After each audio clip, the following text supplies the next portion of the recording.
carried from Tom's message. And Westchester County, this is an area I've been always in love because I have some of my best friends. And Dennis Roro, superintendent, former superintendent of Penham. He was one of the first ones to actually believe I had something to say. Thank you very much, Marty. And where's Marty? Marty brought me over there from the TriState Consortium. He exposed me to the real tri-state level superintendents. I've heard that it's okay. People do understand you with the accent. And you guys have an accent too. Just it's always good to have. So as Harris said, she was afraid of mispronouncing my name. My name is designed to be mispronounced for the diversity of thinking. I really had a great lunch today with Mike, and that actually helped me change my message this afternoon, and also hearing about explanation of Tom's. I came here about 20 years ago. Today I really want to talk about the frustration of immigrants who thinks they might have made the wrong direction. So according to John Keane, I should have stayed in China, because China has the best education system. And Thomas Friedman would have told you the same thing. So that was quite sad for me. And I kept going back and to say, was that decision right or wrong?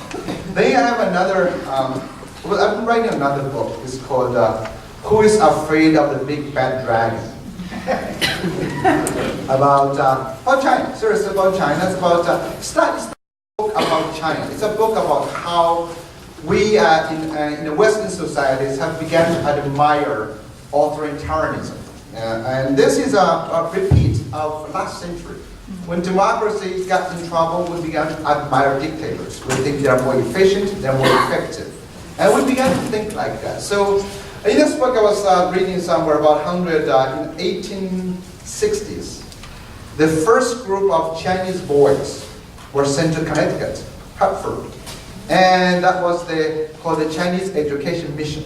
There were 13-year-olds, 10-year-olds. They were here to spend like 16 to 20 years to learn American way. And they were among the first to went to Yale. But then after only, I think, about 11 years, they were recalled by the Qing emperors. They said, you got to come back because you're becoming too Americanized.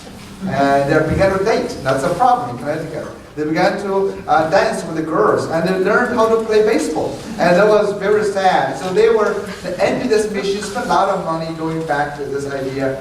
China for a long time has been trying to maintain its own tradition. They said the Western technology is useful, but we cannot change the authoritarian governance. Has to be in this way. And China did not really open up. It was really not opened by Western gunboats. And so ever since then, for this last 150 years or so, China has been trying to open. China has wanted to catch up with the West, but always be concerned about the philosophy. The philosophy that individuals matter. China really just trying to refuse to think about what individuals matter. And now, until now, over the past 20 years, we see the rise of China as a major economy. And people are concerned about its education. People are concerned about its power of innovation, its patents, the rise of the patent numbers, the rise of papers. So I've been looking into those data. There's nothing. There's no breakthrough innovation. It's all a way of trying to, what I call, fooling the emperor. Basically, the emperor has imagination. We want innovation, but you cannot just dictate innovation. Innovation comes from individuals. So now that message is not always well read in the U.S. So when in the U.S., I think we have trouble. Don't blame it. America is not perfect. It's always have this problem. But we have to go back to the American tradition to seek solutions. It's the democracy. It's the individuals. It's the people who have this idea. It's not a dictator. It's not no big government who's doing this thing. So you've come back to education. When we're trying to think, we want to impose upon others a way to solve our educational problem. That's not going to solve our problem. That's right now what we're trying to do with the Common Core, with assessment, with George Bush, No Child Left Behind. Those are all disastrous. So that's what I feel today. Lots of people debate with me about the Common Core. they think I'm really against the Common Core, so people reject me for inviting me to speeches. Because they don't want me. So that guy, so he's an anti-Common Core guy. It's he thinks like that, you know. And I kept telling you, I'm fine with the Common Core if they're not common or core, you know. Just think about it. It's great. There's nothing wrong with standards. But once you impose upon a nation of people, of individuals, of one way to define success, of one way to define the quality of education, we have lost. I don't debate with people on the technicality of the Common Core. I debate about the philosophy behind it. Countries, civilizations, seldom die from murder. We die from suicide. That's from, Toynbee. Arnold Toynbee, from the history, or actually from a lot of historians tell you this. How do we die from suicide? When we fail to predict, when we fail to foresee what's coming, when we pick the wrong goals to pursue. Easter Island is a great example. How many of you been to Easter Island? Okay, it's not an interesting place to be.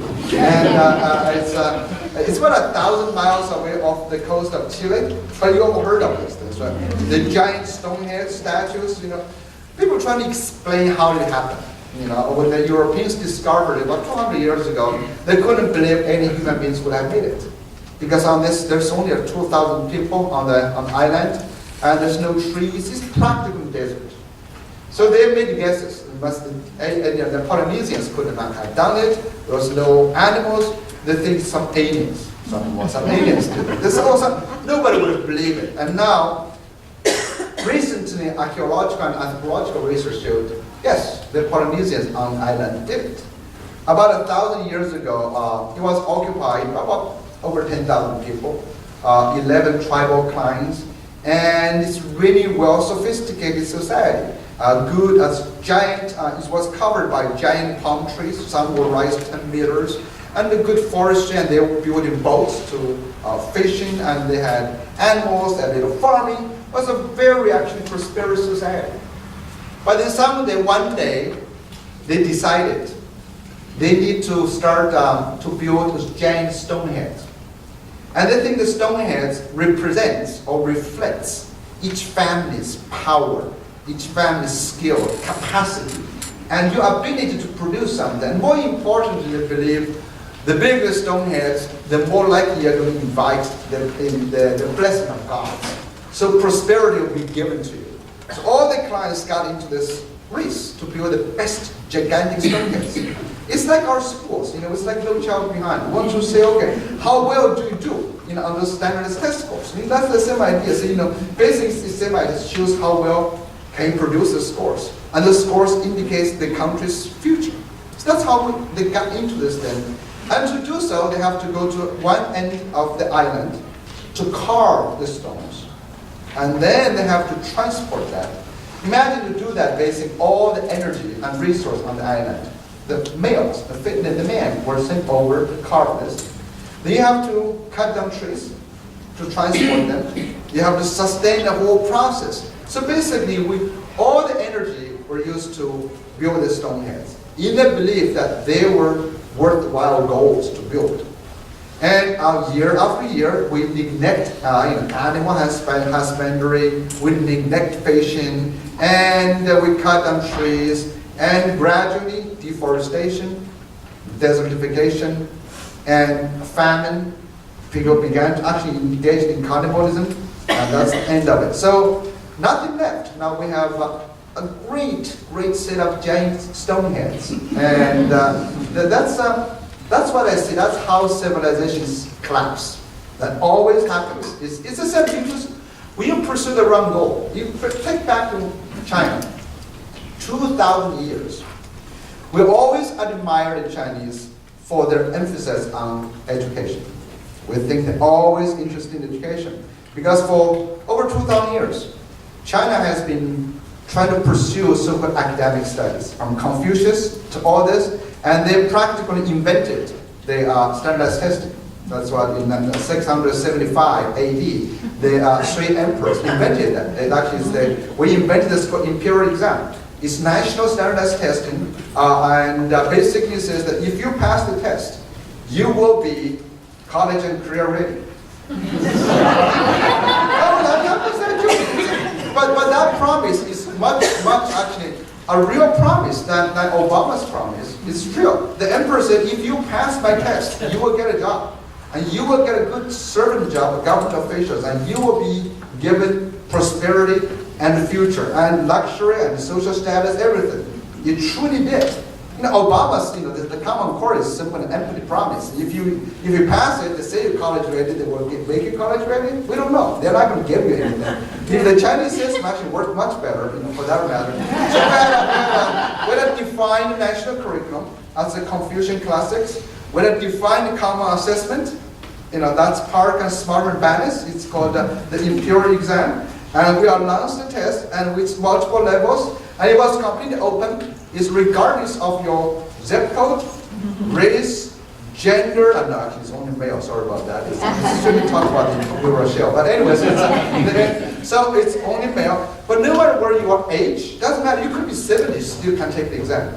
So as long as you can pass the exam, you go next step, 3 levels, and then you will be granted this great job to serve the emperor.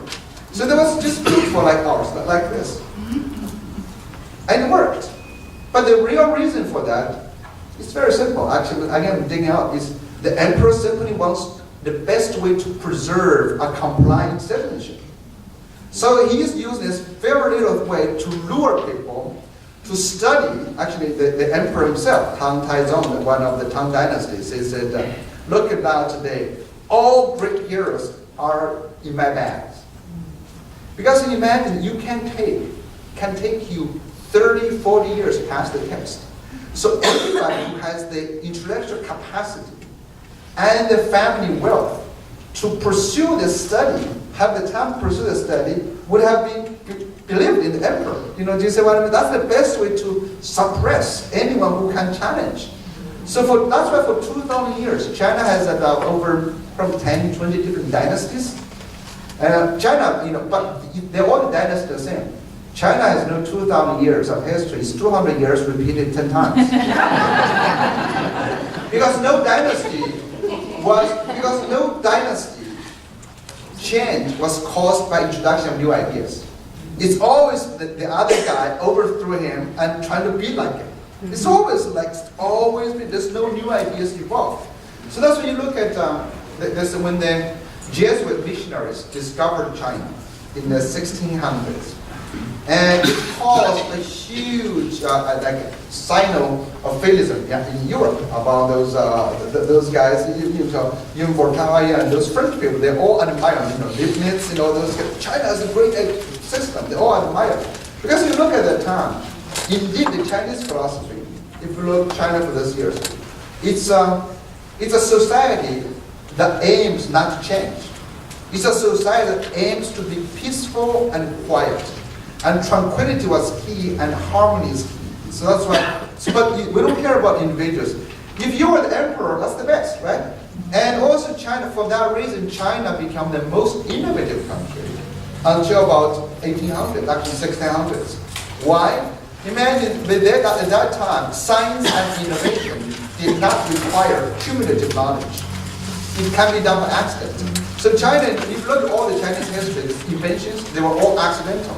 We have a large population, relatively stable society. You can have a lot of accidental happens, but none of them continue to be anything.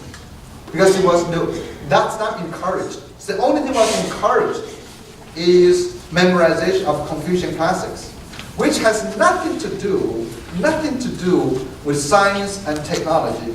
So the society continues for that long, and they were very happy until 1842, when the Brits decided to sell the Chinese some opium, and the Chinese did not want to buy it. They said, well, we'll make you buy it. So that's how this and the gunships, they called Opium War, and how it happened. There's a longer history about this thing.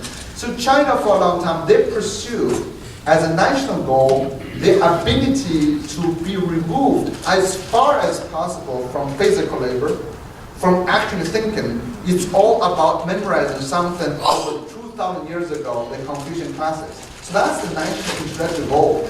which has nothing to do with knowledge, with generating anything. So for all the teachers in Chinese, even today, we got this habit. It's not the education we care. It's not exploration of knowledge we care. It is how to meet the needs of the emperor. How to please the emperor. So we give whatever you want, and I get a good position. And now the emperors have changed. It's Harvard is Chinese emperor now. Harvard and Stanford. So it's all the Chinese schools agents to say, okay, what do you want? Oh, you need 2,400 on SAT, 5 APs, and 5 5s on AP, and 14 community services. Okay, yeah. That's what we do. We delivered that, and we give that. And last week, a Chinese sociology professor at Peking University wrote, said, if you completed K-12 schools in China, even if you could get into Yale or Harvard, you have no hope for a Nobel Prize. That's the Chinese professor, which caused a big uproar in China because they know, which is almost true. He said, so far you got 8 Chinese people have got Nobel Prize winners, but none of them went to school in China at K-12 schools. None of them went to school. So he said, in the future you can't, because by then you have all learned to comply. You've learned to comply. Now bring that issue back to where we are in this country, America. America's education has been a very interesting journey. America as a nation had communities before we had a nation. We had community schools before we had a system. America's country schools were built to serve the community, not the central government. We had no emperors to serve. When we had one, I didn't like him, it's good George. We said, just go away. But we had another George, which was not very good. But we should have made it and make it a rule. We shall serve no George. I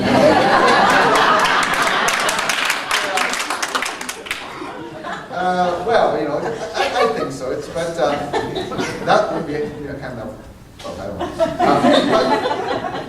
Think about that. We as a nation, if you look at America's history, it's always entrepreneurial. We came here not looking for a job. Remember this? When first Americans here, they came here, the immigrants not look for a job. You did not apply for a job. You came here knowing there may be potential. We always come American for opportunity. The opportunity, we make them. Now look at our schools, which is now so criticized by many people, say we are fragmented. We have a local control algorithm. We respect too much of teacher professionalism because the teachers are fundamentally lazy or complacent. We think the school boards are stupid. Remember those days? Well, so are jurists. Remember that? We don't think of it. We are trying to basically, everything we're trying to do is trying to do away with the great tradition. But this great tradition has created America that everyone's trying to catch up to. This great tradition. This lousy system, this horrible system has done so. It's not today, it's the same thing. Look at think about school districts. We used to have over 200,000 school districts. Now we have 14,000. Now we're actually going to, in a few years, we're going to have one. Just with Artie Nunn, the superintendent, and Obama, the board member chair. That's what we're trying to do, right? That's what we're doing. And then we think about the teachers. If you cannot make a student score well, then you're a horrible teacher.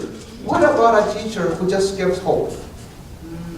I can tell you this. Again, thanks, Michael. We had lunch today. He was asking about my life.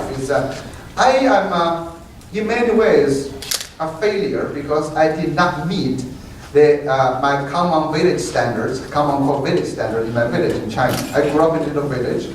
And my village has standards. We had our own common core, and our common core was driving the water buffalo. I kept telling my children, I said, I'm a complete failure, as a peasant. I'm a failed peasant, and not doing very well. And so, but what I did, there was no dream for me. This Cultural Revolution, there was no pathway toward Harvard. I had never heard of Harvard. Nobody, I never heard of anybody. Actually, I remember when I was in middle school, 6th grade, a bunch of young village boys were debating whether English is foreign language and foreign language is English. we think there's only one language outside China. So I try to tell them, I said, English is one of the foreign languages, which makes me smarter anyway at that time.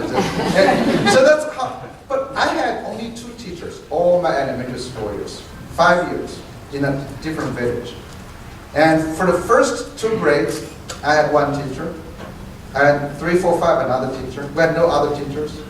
And the teachers, I don't think they know much. But what they did, they created a space I can feel good about myself. Because as a field peasant, I was horrible at driving the water buffalo. I wasn't good at climbing the trees or catching fish in the stream because I was the only son of multiple generations. My father was afraid of me to drown. It's like some Scarsdale's parents. Don't make any mistakes, you can't fail. So my father was very afraid of me failing. So he tried to keep me away from the waters. Of course, he was not successful, and I still sneaked out to do something. But the teacher made me, whenever I go to school, when I couldn't read, I just find that's the place for me. Just makes me simply feel good. I want to be there. Not because I know if I read, I can go to college. It was no hope. It was really just, I feel good.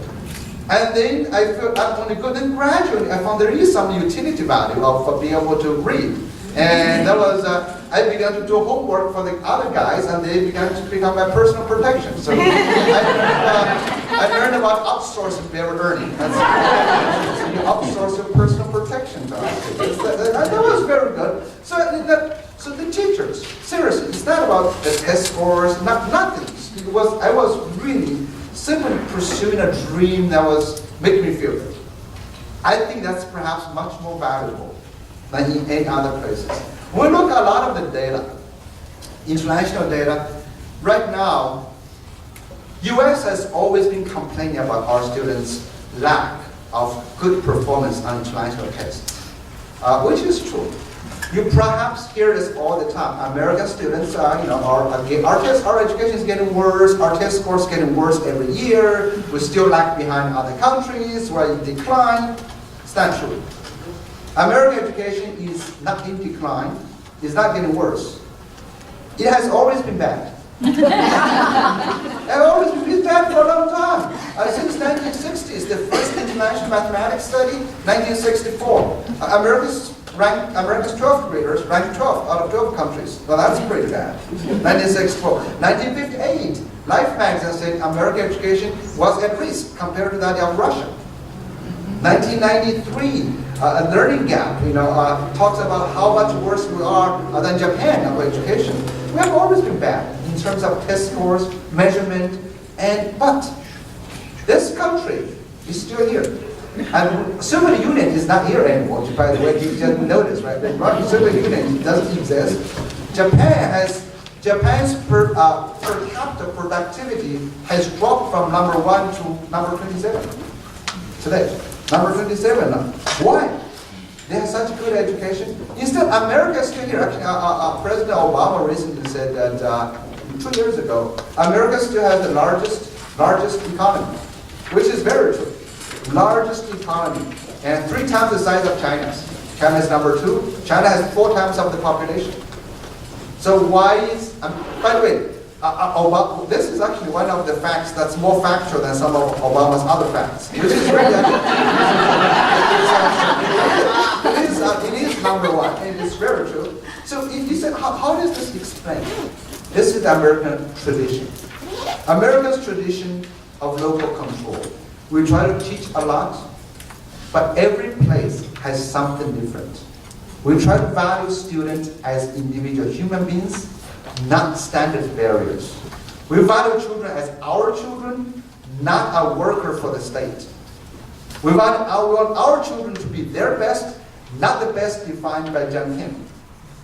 I don't think he gets to define it either, but anyway, but not defined by any standard. Today, there's a philosophical shift, which is really making us move into the wrong direction. That's why it concerns me deeply, not as an educator, but more as an American citizen. I worry about my 2 children. I worry about where the civilization can go. The only way America will lose to anybody is to think that we will lose to somebody. America never thought about that. A successful person does not try to beat other people. You try to be the best of yourself. By trying to benchmark to the past, you can at least be the number 2, because someone else can beat you. For the best of the future, you have to invent it. We have to invent the future, not benchmark to the past. Be it Finland, Singapore, Korea, China, there's no way. We cannot. America has become American so far by continuing to invent itself. Never look back at others, particularly those who are trying to catch up to us. All the Asian countries, especially Asian countries. When people write about this, recently there's a book called by Amanda Ripley about the smartest kid. Some people say, you should write out a book review. I said, no, that's not worth promoting, because it's just completely silly interpretations of other people's miseries. When people write about Korea, when she wrote about praises the Korean tutoring system, how the Koreans, how the Chinese are so focused on studying for academics, she has no idea how the Chinese, the Koreans absolutely hate it. Parents, students, government officials, because they think that's the way we lose.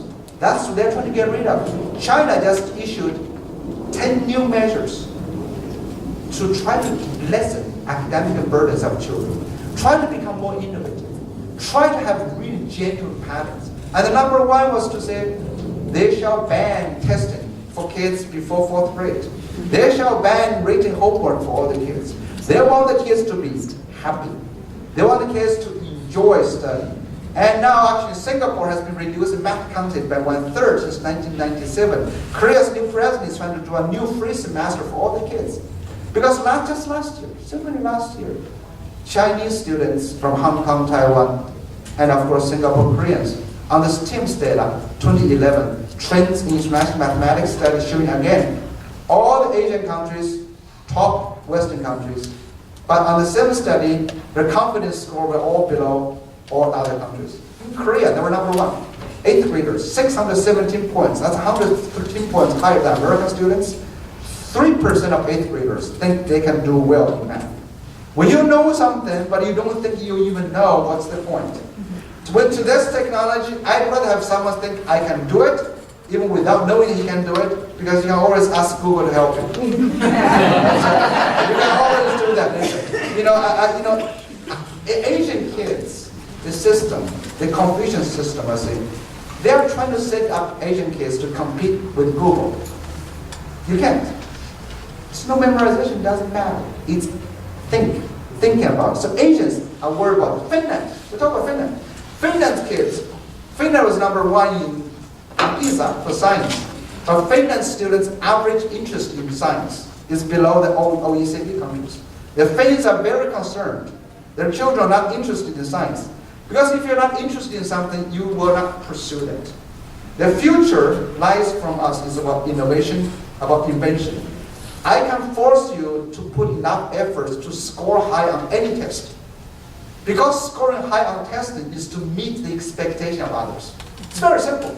When people talk about high expectations, the standards, become more rigorous, higher expectations. No, whenever you're trying to meet other people's expectations, that's very low standards. The true high standards, which we shall never meet, is your own standard. Be better than yourself. Be the best of yourself. That's much higher standard. Now when we try to do this whole thing, this whole movement of American education is basically drive all of us to be compliant with some authoritarian prescriptions and to take our children away to serve the state, serve the business. We're not. And it's to shift our belief into education can be measured and can be defined by a few test scores. And this, as I said, concerns me deeply. And again, let's refer back to Mike. I was asking, how come we don't have enough people to fight as citizens, not for our children? It saddens me that it takes an immigrant to do this job. An immigrant with access. I shouldn't be doing this. I should come to enjoy your protection. I feel when I go out there, I said, I don't really want to do this. I don't want to talk like this because I should be grateful for what you give me. I'm not criticizing all the big bosses, but I think we need a serious big shift philosophically. So let me end with this in the spirit of Tom Sobol. In the spirit of providing service, the love, the unselfish love for others, for people, we need to think about this. The common core has something good, for sure, but that good can blind us. So when we accepted No Child Behind, we accepted it as a big package, because there's something good. We always debate on technicality. In education, we have to treat these policies ideological and philosophical. Like it was, again, Hitler can do some good to some people if you look at small parts of it. It's the philosophy. It's the philosophical orientation that drives us. It's that pushing us to believe some authoritarian body out somewhere in Washington can use our tax dollars and to impose upon us something, and that's good. It's not good. Federal government has a great role to do in education. It's to equalize education opportunities, not prescribing educational content. Not prescribing education. So what I would like to invite all of us, especially young leaders, those, as Harry says, are upcoming leaders, those at peak, and those who are about to leave your positions as leaders. We have to work this as a citizen group. I like this, the movement. As citizens, we have to be concerned about where the country is going, and education is simply a reflection of the zeitgeist, of admiring, of inviting authoritarian system to invade in our lives, because we are so much in love with the little tiny things we might get out of it. Little tiny things. And they can really lure, seduce us into something, and make us forget the bigger picture.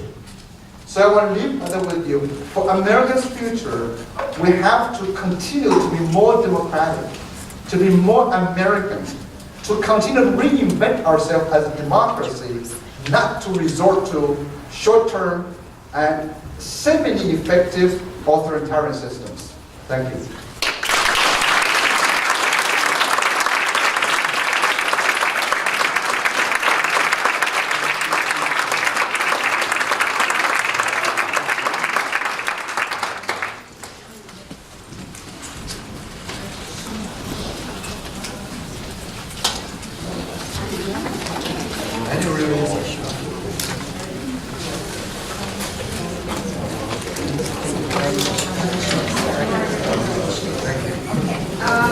So we are now going to invite Marty Brooks up, and Harriet Sobol is also going to introduce our respondents, who should also come up here, because now they are going to give us some thoughtful responses, and then we're going to open up to you for your questions and your thoughts. Marty, come on up here. Tom, come up here. Carol. Marty, who's going to moderate the next part of the program, is the director of the TriState Consortium, and it was his suggestion to bring Yong here, and we're very appreciative for that.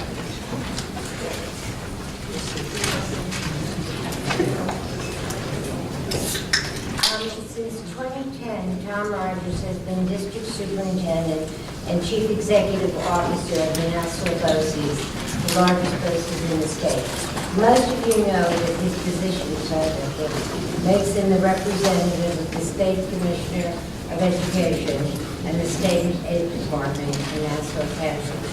Tom Rogers has steered Nassau BOCES into partnerships with Harvard University, Cold Spring Harbor Labs, and Brookhaven National Labs. He established the Center for Online Learning, which hosts virtual courses for students, educators, and adults, including an online advanced placement program.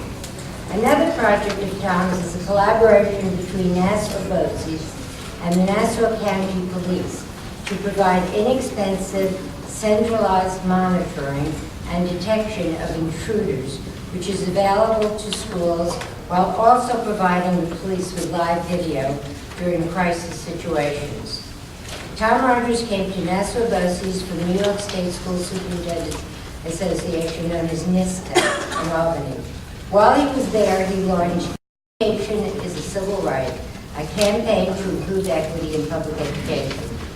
I didn't want to take more time to list all of Tom's accomplishments, of which there are many, except to say that both Tom and his wife, Dr. Lisa Mohawk, were also in the inquiry program, and yes, Tom Sobol was their professor.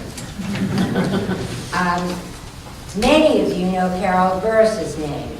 If you don't know, if you didn't know before, after you've heard her speak today, you will be looking for it. You'll see columns on the answer sheet, an education blog at the Washington Post. She's the co-author of the New York Principal's Letter of Concern regarding the evaluation of teachers by student test scores. It has been signed by more than 1,535 New York principals and more than 6,500 parents, professors, administrators, and citizens. It should come as no surprise that Carol has been a strong voice in the struggle against the imposition of corporate reforms on our schools. As I mentioned earlier, she was a student of Tom Sobol's in Inquiry, a doctorate program at TC. Carol's in the 14th year for principalship of Southside High School in Rochelle Center. This year, she serves as the principal of the year of the National Association of Secondary Principals. Carol's passion is deep tracking and equity. Soon, her book, How Schools Can Join the 21st Century Movement Against Resegregation, will be available. I met Carol at a birthday party for 1-year-olds. My grandchild Dash and her grandchild Maxine were celebrating their first year birthdays. Our daughters Jenny and Sarah are friends. They were supporting each other during those first difficult months of parenthood. Can I give Carol a better recommendation than that?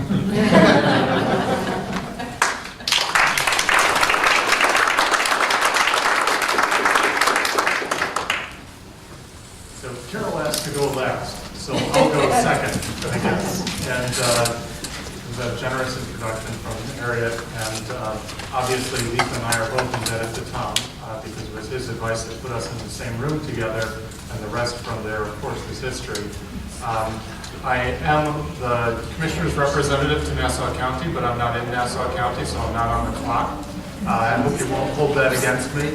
And I and my district superintendent colleagues all have an interesting position.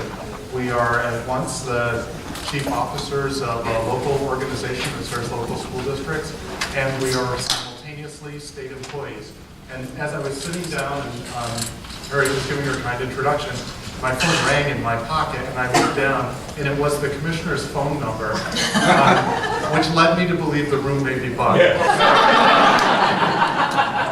So, I would just, encourage you to be very cautious in your comments. I can't tell you who's listening. But about 3 weeks ago, I testified in front of the Senate Education Committee's hearings on Long Island. So I'll give you the same proviso that I gave the senators. I'm not here to represent SLOCs, nor am I here to represent the commissioner. I'll just offer you my own thoughts. And there are thoughts that have been evolving over time. My previous position was as executive director of the state's council of school superintendents. There are a number of superintendents and retired superintendents in the room, and I got to know many of them as director of the organization. And they've shaped my thought about the work over time. Obviously now, having moved from the world of policy to the world of practice, that shaping has changed a little bit as well by what I've been exposed to. And one of the things that I think has been a framing question for me throughout all the course of my career is trying to identify false dichotomies and erase them. And I think that there are false dichotomies on both sides of the current education reform debate. I wrote a small article, and I didn't end up publishing it, about the 4 paradoxes of NCLB, one of which was, how can we have 100% high-quality teachers if the research says it takes 5 years to become a high-quality teacher? How do people instantly skip the first 5 years of their career? So along that sort of line of reasoning.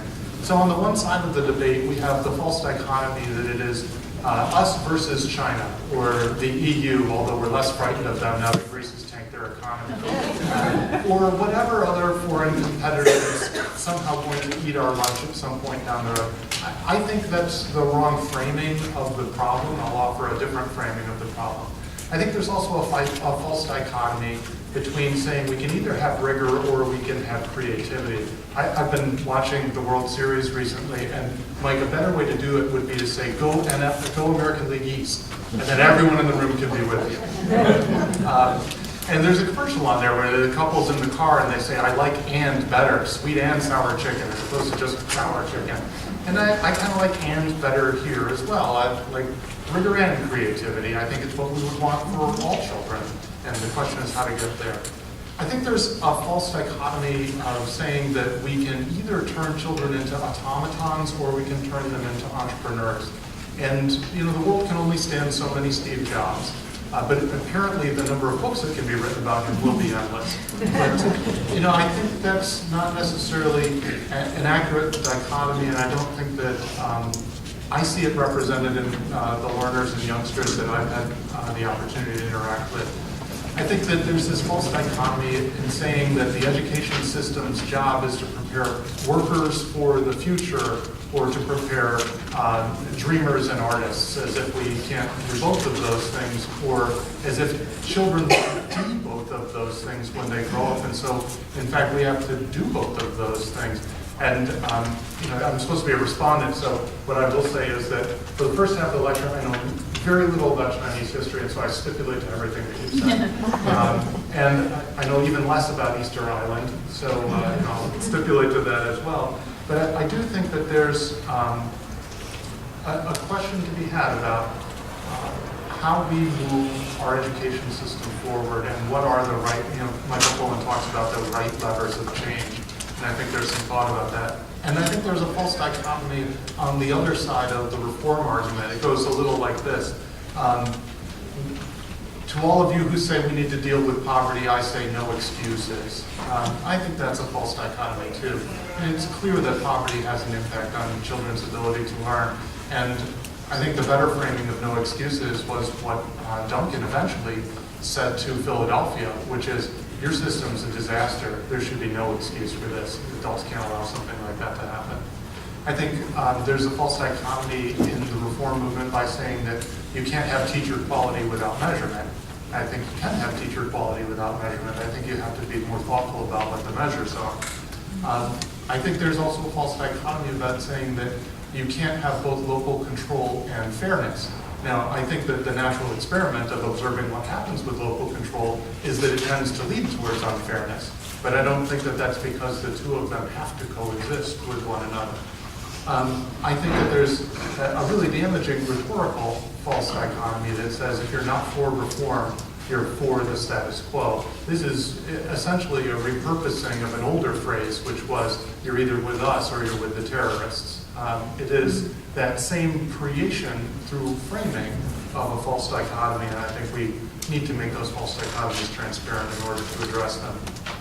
And I think that there's a false dichotomy in the reform movement about saying that we can either equalize opportunity, but the only way to do that is through accountability. And I don't think that that's necessarily accurate either, and I don't think that the definition of accountability is that well fleshed out in any event. So where does that leave us? Where does that leave me, representative of no one but myself?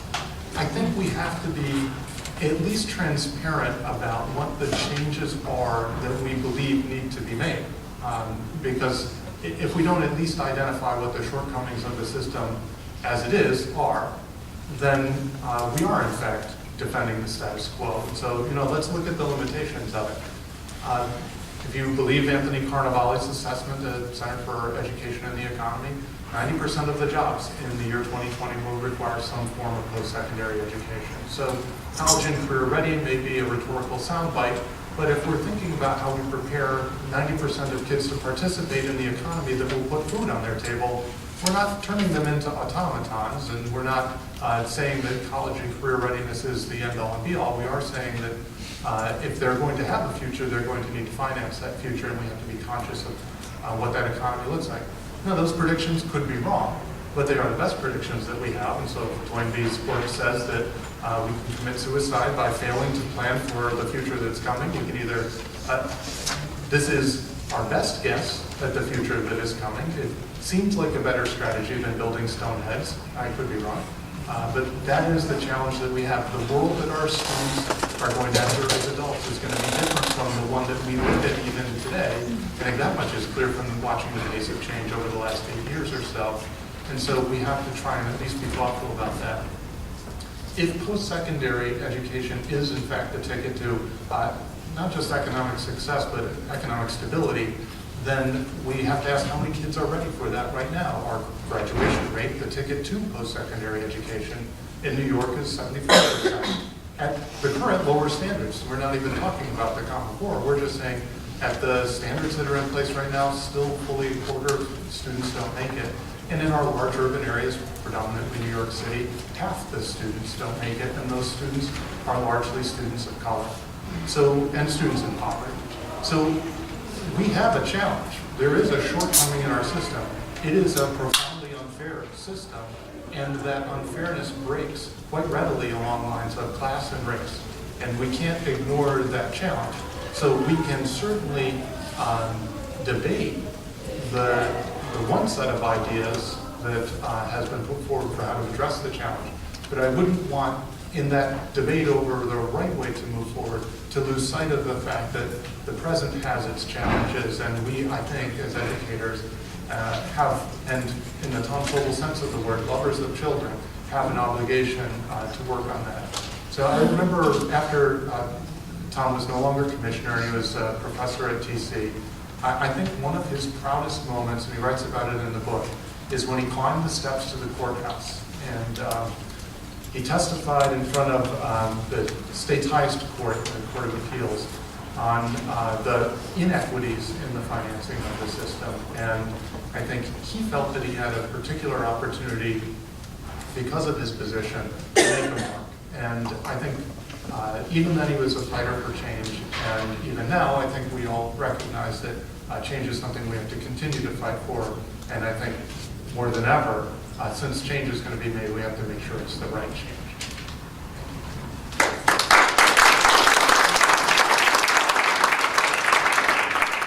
Thank you. Before I left my office a few hours ago, I pulled something off my bulletin board that is right next to my desk. And it's a little button that says WWTSD. What would Tom Sobol do? When Tom retired from Teachers College, many of his students got together to celebrate, and this was our little party gift. And it's amazing how many times I look at this button to help me understand the right path to follow. It's kind of my come to Jesus moment.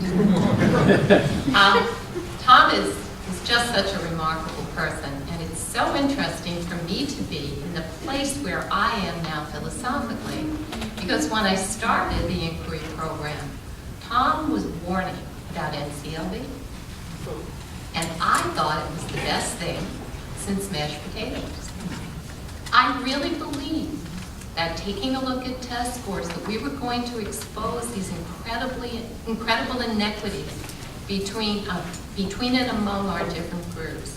I thought this was going to be the thing that would finally tear down tracking, that would make schools integrate. And what I came to learn and believe so deeply now is exactly the wrong path to follow.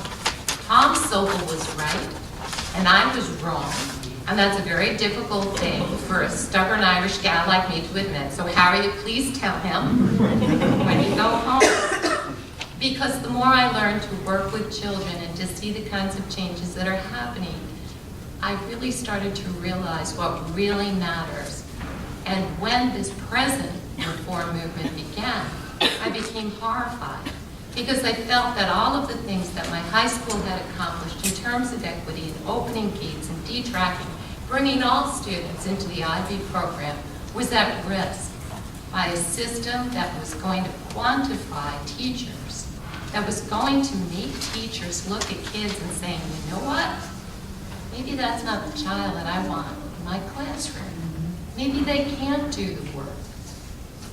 And we got together when we wrote the principal's letter, and we worked so hard on it, and we really tried to bring in research and made predictions, which are coming true, about the narrowing of the curriculum. And what we met was a wall. We never got a response. And it seems so incredible to me because I couldn't imagine how something that 1/3 of all principals in the state of New York was saying could be ignored when we are the ones who evaluate teachers. And then it just seemed to me, and still seems to me, that everything was getting worse.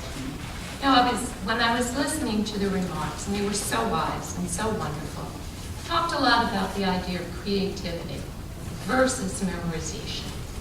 And it made me think about Bloom's taxonomy, which I love. And Ben Bloom was so wise because he understood that there was a difference between complexity and difficulty. They're two separate dimensions. For example, if I said to the audience today, I want you to go home and memorize the 206 bones in the human body, or write an essay, a short essay of 1 page, to what extent do you agree with the presentation today? My guess is most of you would choose the second assignment.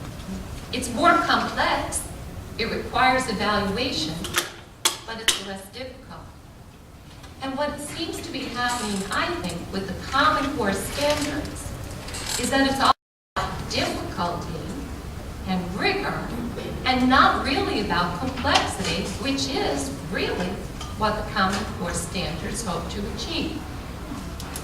I was thinking about it the other day, and I thought, everybody talks about Finland. And I do admire the Finnish system because they don't track children at least until the age of 16.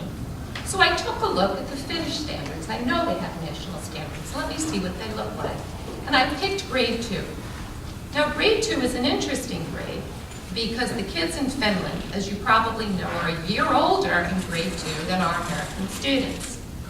So math is the one that I'm hearing young children and my teachers who have young children complaining about the most in terms of the Common Core. So here's what the Finns say about second graders. They begin with this first objective: to learn to concentrate, listen, communicate, and develop their thinking. They will derive satisfaction and pleasure from understanding and solving problems. They have the same categories for second graders as we do in the Common Core. Like, for example, they have a category called measurement. Description of good performance at the end of second grade. Know how to measure with simple measuring devices and know the main quantitative expressions such as length, mass, volume, and time. There's the Common Core, second grade. Measurement and data. Measure the length of an object twice, using length units of different lengths for the two measurements. Describe how the two measurements relate to the size of the chosen. Tell and write time from analog and digital clocks to the nearest 5 minutes using AM and PM, which I think is quite extraordinary if you can do that with an analog clock. Represent and interpret data. Generate measurement data by measuring lengths of several objects to the nearest whole unit or by making repeated measurements of the same object. Show the measurements by making a line plot where the horizontal scale is marked off and in whole number units. Entirely different tone. You have standards in Finland that are wide, that are broad, that can be diversified, that can be differentiated for students, that are gentle, and Common Core standards that are truly behavioral objectives that may or may not actually be accessible to the young child because they develop, and they all develop at different rates. And to expect every 6-year-old to be able to do that is like expecting every 2-year-old to be potty trained. Of eventually kids grow and it all starts to even out. But that doesn't happen right away. And what's happening, what I'm seeing happening, and what's breaking my heart, is having parents come to me. And these parents are teachers. The teachers that I've nurtured, that I've hired, bringing me work from their young children, telling me their children hate school. They hate it, they cry, they can't do the work, they don't want to do the work. I received a test the other day from one of my teachers. Her daughter is a first grader. Marked on the test was 45%, which was her grade. The questions, my friends, were bizarre. The author of the test was Pearson. And I see that because she'd say, well, now wait a minute, now what's the matter with that principal and what's the matter with that teacher that they're actually going and doing what we all know is bad practice? But the problem is, especially in New York State, that everything is happening so quickly at such a rapid pace, with the tests, with the sticks being rolled out first, with teachers and principals being afraid that they're going to lose their jobs or be publicly humiliated by a score, that they have, there's no other recourse. What can I do? What can I buy? I want my scores to be better. Well, heck, Pearson's the one that's making the test. Well, surely they must have the best materials. And it's causing terrible chaos in our school. My nephew's wife is a teacher of mathematics in Auburn, New York. She is desperately trying to teach algebra using the modules that are cranked out. They're not all there. But what she's finding, not only is the quality poor, not only are they designed for hour lessons when she only has 40-minute periods, there are tremendous gaps. And the gaps exist because when they wrote the standards and the modules, they assumed that those 9th graders had Common Core and 3rd grade right. Now, we've done a lot of reform in Rockville Center with detracking, bringing all kids into the International Baccalaureate curriculum, which is a rich curriculum with assessments that are not multiple choice. But we didn't do it overnight. We did it by cohorts. We did it thoughtfully. What's happening now is very, very interesting. I believe that there is some skepticism on the part of the State Education Department when they believe that there's somehow special interests, which I think they defined as frightened teachers and frightened principals, that are rebelling against the Regent's reform agenda. They do not understand. It is parents. Those parents may be teachers, who are probably the most well-informed parents when it comes to education, but there are also a variety of other parents and grandparents who know that something is very, very, very wrong. So going back to the beginning, when this began with the rollout of APPR and teacher evaluation, a group of principals, I think most of us very thoughtful, made the prediction that our speaker talked about and said this is what's going to happen. And we have been ignored. And now parents are coming to microphones and they are being ignored. There's going to have to be a stop. There's going to have to be a pause button and a regrouping, or we will lose a generation of learners. As I say to my colleagues on the high school level, I'll be retired, but you will not want the students 10 years from now, because they will be cynical, they will be test weary, and they will hate school. They're not supposed to hate school until 9th grade. So, I really appreciate everything that you said resonates, and I thank you for your voice. We are a country of immigrants, and having your voice is something that we all appreciate very, very much.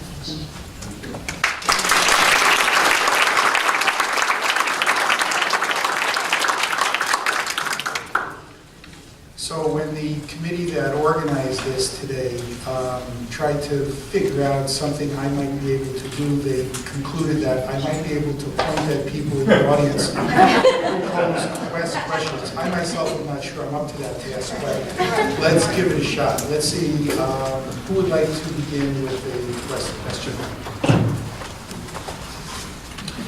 I'll ask one if nobody has a fast. Oh, yes, go ahead. So, as a teacher who wants to hold on to integrity, Could you please stand up so we can hear you? from the classroom, as a teacher who wants to hold on to her integrity and who has been directed to use the modules in 7th grade English, and I am absolutely struggling through it. I can see the difference in the tone and the mood in my classroom. Students are not happy. I'm not happy. We've been recreating the modules because they're not user-friendly. You have to try to differentiate the information. There is very little writing that's provided in the modules. What do you suggest as a principal that I can do to try to encourage change and to be able to walk away from this whole process and go back to doing what I know was working and what, I want my children to walk out of this classroom happy. And I keep saying they're walking out of there now, they're bored, and they're going to say English is a boring subject and Miss Banash is a boring teacher. And it's so not what I want. Do you have any suggestions for what?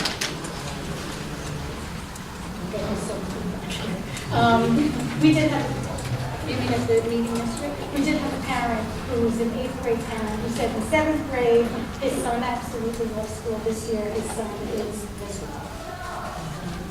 It's very, very hard because I think that we have to be true to our hearts. And we have to do what we know is right for our students. I'm probably the wrong person to ask because I'm like so out there on the edge, and like I said to somebody, what are they going to do? Put me in Regent's Jail? I'm 60 years old. I think what you have to do is to comply to a certain extent, but your way. Let me share something with you. 98% of my teachers were highly effective. 2% effective. I did APPR.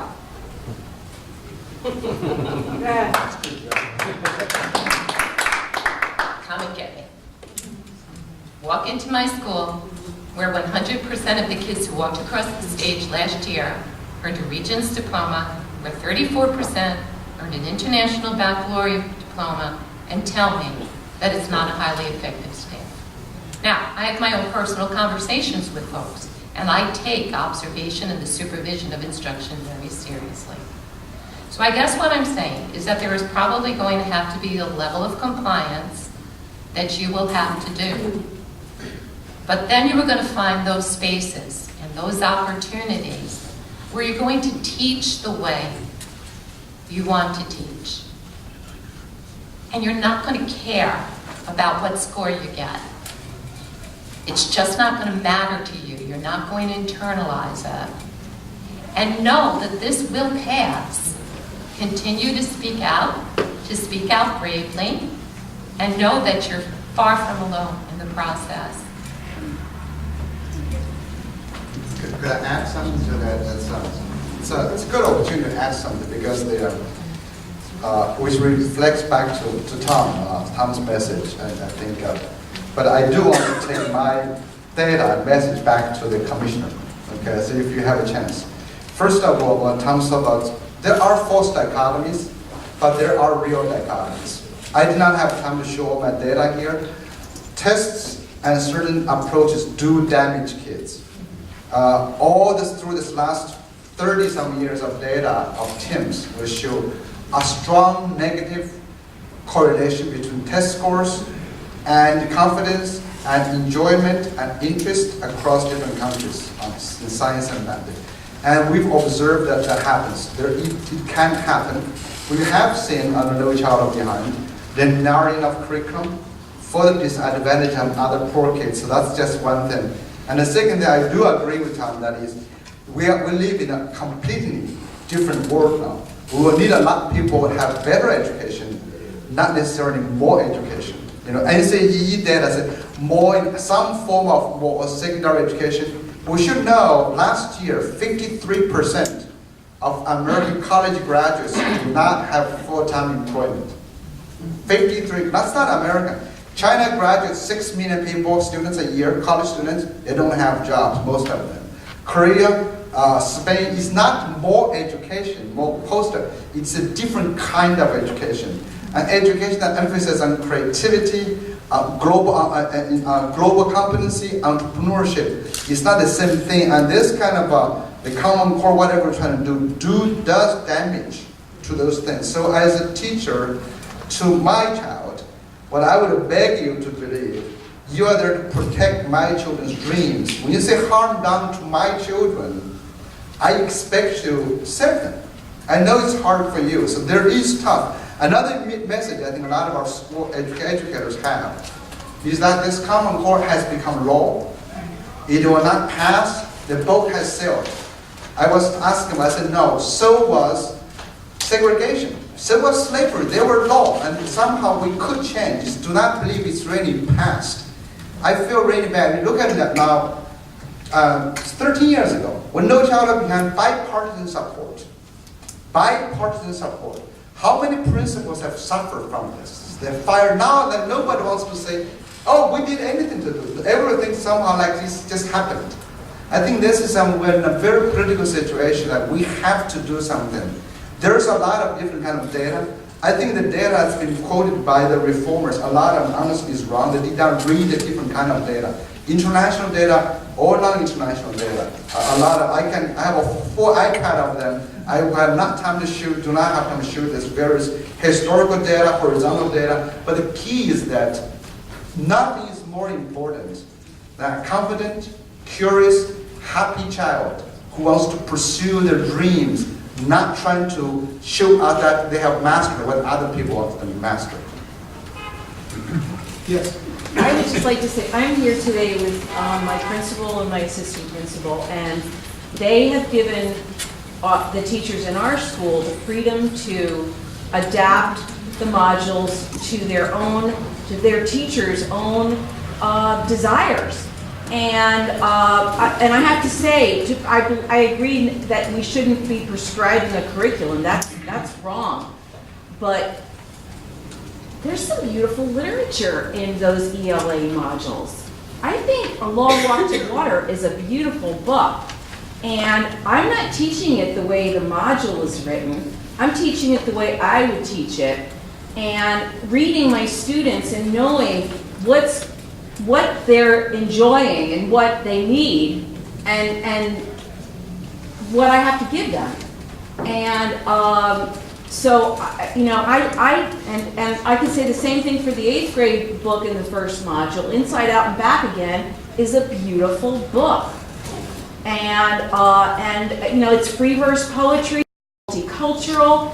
I mean, there's some, but at the same time, I agree that a prescribed curriculum is wrong. And yet, I'm experimenting. I'm having fun experimenting. And I don't know if my students are having so much fun, but I don't think we should be afraid to try things and fail maybe, and then say, okay, I'm not going to do that, because there's a lot of stuff in those modules that I don't agree with. But like the content, some of the content is pretty darn good. So, there you go. And I thank my administrators for having, just giving me the freedom to experiment. So anyway. I'd like to try and bridge these two comments, because I'm going to make transparent what I've heard between them, and I know that this is the part that I'm going to regret is being recorded. But there is an element of leadership that has to take place in any change. And I think that leadership is where we push back on fear.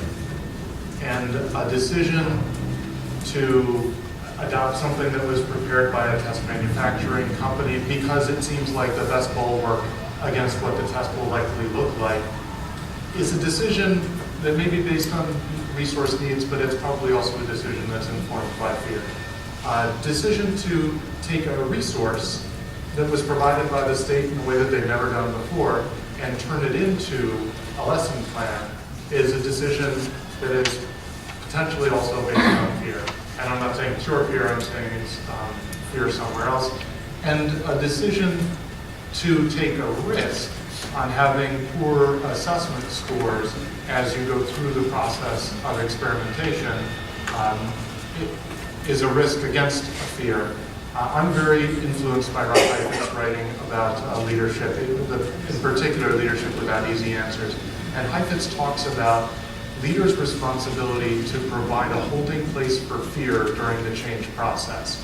And so what you describe is, in my hearing of it through the lens of Heifetz, if you can hear through a lens, that's a mixed metaphor. Now I'll never get through 4th grade. Okay, so through the lens of Heifetz, though, your leadership has said, experiment. If the scores aren't as great as they might have been, No, we'll I don't figure it think they out care about scores even. But it's the same there's- thing. They're saying that that's not what's going to drive the decision making. And so And we're continuing to teach the way we always have with our independent reading and writing and our Teachers College project, reading and writing project style of teaching workshop. So, I mean, we're, like you said, trying to do it all, the rigor and the creativity, and, I'm sorry to jump in, I just want to get as Go many ahead, questions. yeah. Ken, I saw you had a hand up. I'm having a fantasy.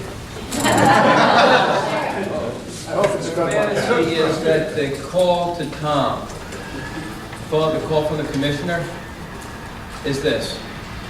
Tom, I need your counsel. Last night, I stood before 700 people. I heard 70 voices of dissent. It was very similar to another session I had attended up in Albany back on Friday. I think that I'm ready to see the light. I need a course correction. I need you to make 2 or 3 recommendations. Consult with Carol Burris. She's in your BOCES. Yong Zhao, we hear he's in the area. Maybe seek counsel from him as well. So what would be 3 course corrections that you would recommend to the commissioner immediately? Because we made some recommendations to him last night. you're asking me for this. Team of representatives here. Well, I'll offer one off the top of my head, which, and then we'll leave one for each of the 3 of us. How's that? In the construct of the APPR, how that was constructed is basically like counting giraffes and oranges and asking how many vegetables you have. So giraffes are important, oranges are important, vegetables are important. They are not the same thing. So I think in my ideal world, a conversation around accountability for good teaching and good instruction would have data in it, but data would be either confirming data or disconfirming data and nothing more. So I'm a big believer in data. When I was at the Council of School Superintendents, we did a value-added testing project with Capital Region BOCES. We had 12 districts in that experiment. It ran for almost a decade, not a decade with me working on it. But we learned an awful lot from the data there. And what I found most interesting was the data that was counterintuitive. So a classroom where kids were performing well, but the growth scores were low, led us to ask a question, how could those 2 things simultaneously be true? And we would go deeper and we would ask questions about the instruction that was going on in that classroom, and it would inform what was our understanding of what was going on. But you could have that same data result and have 2 different things going on in 2 different classrooms. So therefore, it was a necessary but not a sufficient condition to make a judgment. So what I would say is, if test scores are going to inform the conversation around accountability, they might be a trigger for deeper, more observation or investigation, but they can't be added to observation or investigation in some sort of additive way. And that is where I think there's a flaw that there's been so much effort to try and remediate. And for me, it's just a fundamental flaw in the law. my advice to the commissioner would be look to Massachusetts. And it's very interesting because he talks about Massachusetts and the growth. But if you look at the way Massachusetts did before, it's very, very different than what's happening now. For example, Massachusetts has a teacher evaluation system that is approved by Race to the Top, that received an ESEA waiver. That is a system that actually includes everyone in the district, from the superintendent to the classroom teacher. It is not based on numbers. It is rubric-based. It is gentle. It has growth components to it, where a teacher determines, along with her principal, her own growth and her own growth measures. Test scores inform, as Tom spoke, right? So it's part of it, but it's not a critical part of it. It's also an evaluation system that is being rolled out over the course of 6 years. And what they're doing in Massachusetts, for example, we have the crazy slows where you're just, it's like, I'm so glad we don't do parachute jumping in my school because the pretest would be awful.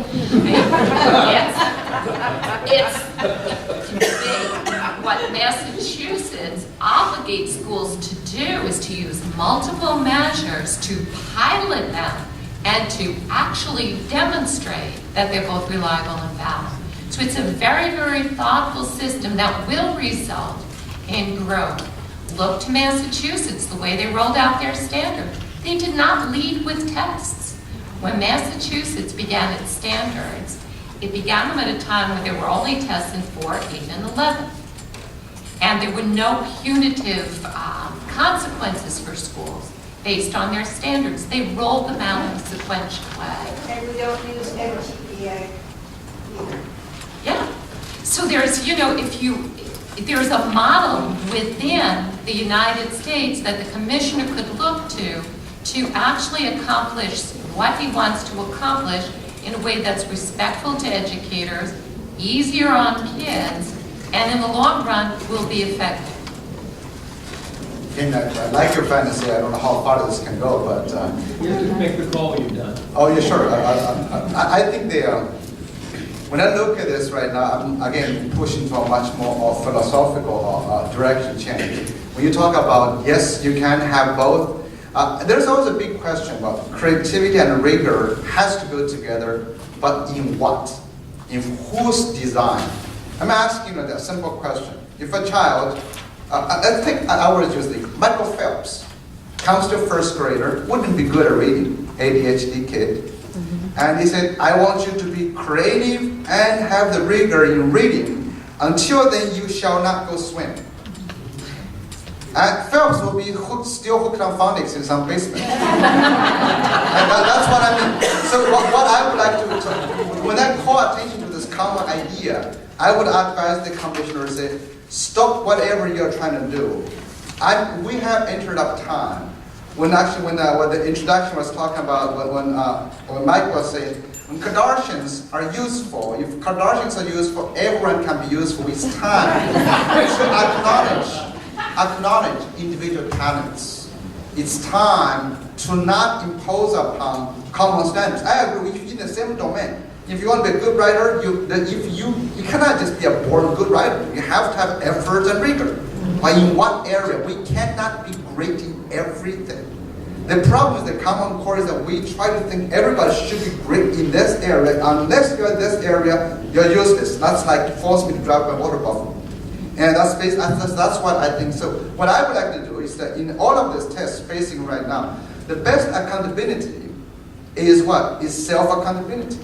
We've been doing this for a long time. You have to trust teachers. No matter what you use, you're going to damage that. Once you externalize motivation to do good, you've damaged the system. Do you see that? Once you externalize anything that way, I mean, it's basically it's what we want to do. If you're thinking, I'm doing this just trying to evade responsibility, that's cheating. Look at all these miracles in America. They're all manufactured. Michelle Reyes, Washington, D.C. Look at Atlanta. Look at Houston. Look at Los Angeles. Look at Phoenix. Look at Columbus. Every place. Every place there's some dramatic turnaround miracles happening. Something else is going on. Another problem is with this idea about holding teachers accountable. It's fundamentally wrong We're holding teachers to solve America's most persistent problem, the social inequity problem. We're basically evading their responsibilities. So my advice for the commissioner, forget everything you're doing, just rethink.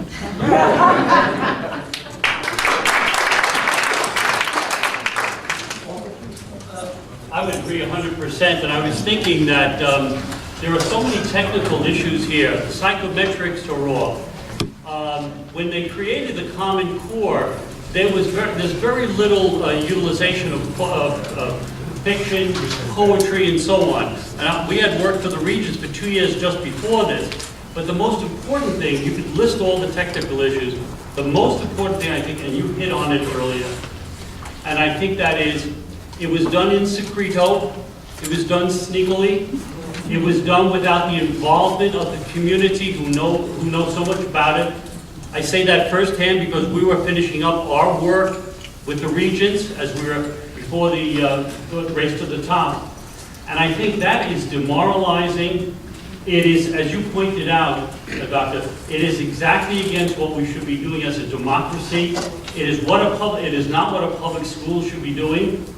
It is not what Horace Mann would want, or anyone would want who really cares about education. So getting back to Ken's comment, what I would suggest is the commissioner really needs to have a pause and say, I've got to change my mindset, my orientation, because in a democratic society, this cannot continue to be successful. That is why teachers, that is why principals and superintendents are demoralized, because they know it is fundamentally flawed and it was created incorrectly without the involvement of the people who really care about the kids, know the kids, and are interested in the future of our children. Bravo. Question, then we're going to break for, yes. You know, you're talking about what's scaring me is very Orwellian, what I'm hearing. I'm halfway through my career. I have a lot more to go. I'm looking at this Pearson for profit, education for profit. No one's talking about it. There was one article written about it that I could find online. I read your article, thank you. But why are we, I mean, I look at my softwares from Pearson, my tests are going to be from Pearson, my textbooks from Pearson, and now we're also doing module learning scripted from Pearson. Does this not frighten? I mean, I just don't understand why nobody's up in arms about one company controlling the entire system of education from how you get your grades through the portal down to the textbook and what you're reading in that. That to me is like the essence of an authoritarian government. It's like 1984 is alive and well in this 2013. We have the Ministry of Truth, and very soon I just had a Ministry of Happiness, by the way. I actually used to be served on an advisory board for Pearson, their evaluation and testing. Then after a while, they realized, as I told them, I said, why do you want to help? So they want to know what's happening. Then some groups were using my message to challenge them. So they called me and said, would you withdraw your message? I said, what? I said, that's crazy. So I said, I'm happy not to have anything to do with you. But the message is this, is that I think it's much more than Pearson, actually. It's a lot more trying to generate this idea. What's poisonous is not Pearson only, it's not foundation, it's actually our people. It's really what I was worried, as again, we go back to Michael's conversation for lunch, is that once people bought into the idea that one test, no matter what it is, can be used to measure a person's future, that's why I call the giant stoneheads, a country's future, we will have lost. Asian countries, they know they want to change. Every time they've changed, they've been trying to change for decades. They can't be successful because they have successfully for thousands of years. People now have accepted this fact that test scores mean something, means your future, and so the community believe that unless you produce scores, you're bad school. And then we have a new generation of leaders. That's what I worry about. People retire from us. They will know nothing else but standards, but testing, and they will not even challenge this. And by then, it will be really late for us to. Because then once you accept it, and that's one reason why China doesn't change. It's all the time because they've accepted it. They want to so hard, they want to change, but no one dares to change. That's mentality now. We have to come a little bit. You give up a little bit, What's that, Americans? What's that? If you a little bit give up a little freedom, liberty for a little. That's right. Exactly. That's the point. We can't. So what like I said before, I can't believe I'm an immigrant. I'm doing this thing. I'm not doing. It really annoys me. I'm trying to look for a different country to move to, and there's no way to go. So thank you.